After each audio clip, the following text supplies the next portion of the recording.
یہ ہزاروں سال دنیا گزری ہے، اس میں اگر وہ کسی قوم میں انفرادی طور موجود تھی تو وہ اس میں اجتماعی طور موجود نہ ہو، اور نہ صرف موجود ہو بلکہ فخر سے بیان کیا جاتا ہے، اور ان کی سہولت کاری تھانے بھی کرتے ہیں، عدالتیں بھی کرتے ہیں، اور ہمارے وکلا حضرات بھی کرتے ہیں، اور یہ ایک نارمل سی بات ہوگی، اس پہ کوئی خاص فرق نہیں پڑتا ہے۔ آپ نے پچھلے ہفتے کے اندر اگر دیکھیں، آپ کو کم از کم ایبٹ آباد سے لے کے قصور تک، آپ کو اس کے بعد سرگودا میں یہ کم از کم 10 لوگ جو ہیں وہ خواجہ سرا قتل کیے گئے ہیں، لیکن چونکہ میڈیا جو بولتا نہیں، کوئی بات نہیں کرتا ہے، تو شاید یہ باتیں نارمل ہو چکی ہیں اور یہ اس طرح چل رہی ہیں۔ بہت شکریہ سر۔ نہیں، اسلام کا قلعہ جذبات میں جروح، کسی کو نماز پڑھتا دیکھے جذبات میں جروح، کسی کو قربانی کرتا دیکھے جذبات میں مجروح، مگر یہ جو کچھ ہو رہا ہے اس پر قوم سوئی ہوئی ہے، کسی کو کچھ نہیں فرق پڑتا، کسی کے ذرا سا بھی ہوتا ہے نا کہ غیرت جاگ جائے، کوئی اپنے آپ کو قوم بدلنا چاہے، ضرورت ہی نہیں بدلنے کی۔ بیڑا گرک ٹھنڈی سڑک، چینل کو سبسکرائب کر لیں، جڑے رہیں۔ سب دیکھنے اور سننے والوں کی خدمت میں محبت بھرا سلام نہ دیں۔ عرفان احمد خان صاحب ہمارے ساتھ ہیں۔ امریکہ نے حملہ کر دیا، خان صاحب 15 دن کا ٹائم 2 ہفتے کا دے کے تو پہلے ہی حملہ کر دیا، اتنی کیا جلدی تھی؟ دیکھیں، جو امریکن پالیسیز اب تک رہی ہے اس میں جو جنگ کی صورتحال پیدا ہوئی ہے، جنگ کے بادل جس طرح چھائے ہوئے ہیں، اس میں یہ انتظار کرنا کہ باقی کو 15 دن آپ کو دے گا، اب یہ اس کی ایک چال بھی ہو سکتی ہے۔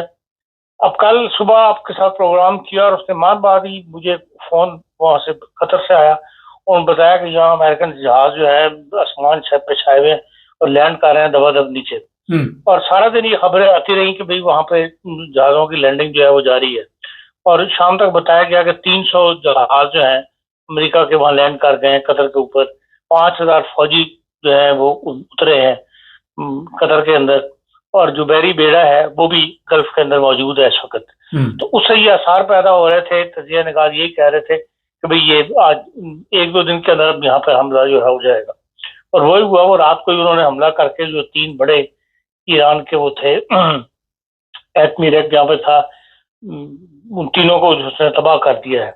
اب دیکھیں باقی 2 تو چلے ایران کے قوم میں تھا ایک تو، اور مڈل ایران کے اندر تھے، لیکن اصفہان کا تو بالکل دور پڑے جا کے ان کا ایٹمی ریکٹر تھا، جس میں 3 ایٹمی ریکٹر کام کر رہے تھے، 3000 سائنسدان تھا وہاں پر، اور وہاں پہ بھی انہوں نے تباہ کر دیا ہے۔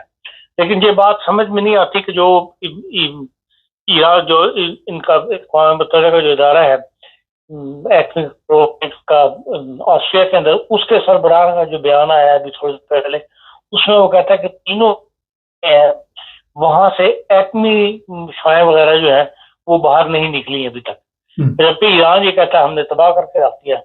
تو اب وہ انہوں نے کہاں رکھے ہوئے ہیں؟ اصل میں تو وہ سینٹر ہیں افزائش کے، جہاں پہ یورینیم پیدا کیا جاتا ہے۔ تو پھر بھی جو بھی یورینیم کی جتنا بھی پیدا کیا گیا ہے، جتنا بھی وہاں موجود تھا، وہ باہر ابھی تک اس کے کوئی ایسے اثرات باہر آئے نہیں۔ تو یہ ایک اچھی خبر ہے، لیکن یہ کہ بھئی کب تک، یا اگر یہ تابکاری نظام نکلنا شروع ہو گئے تو پھر ایک اوپن کی جنگ والی کیفیت پیدا ہو جائے گی، پھر ایران خاموش تو نہیں رہے گا۔ لیکن اس ساری جنگ کے اندر جو صورتحال سامنے آئی ہے، اس میں افسوس جو ہے وہ مسلمانوں کے رویے پر آتا ہے انسان کو، کہ بھئی اب اوپنلی یہ بات کہی جا رہی ہے۔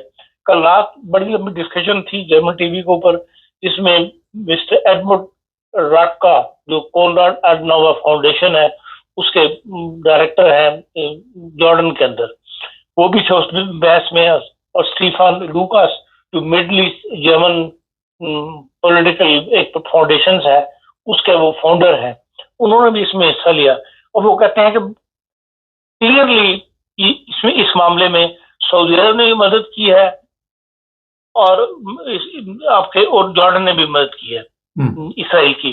جارڈن نے ڈرون بھی گرائے ہیں اور جو میزائلز ہیں وہ بھی گرائے ہیں۔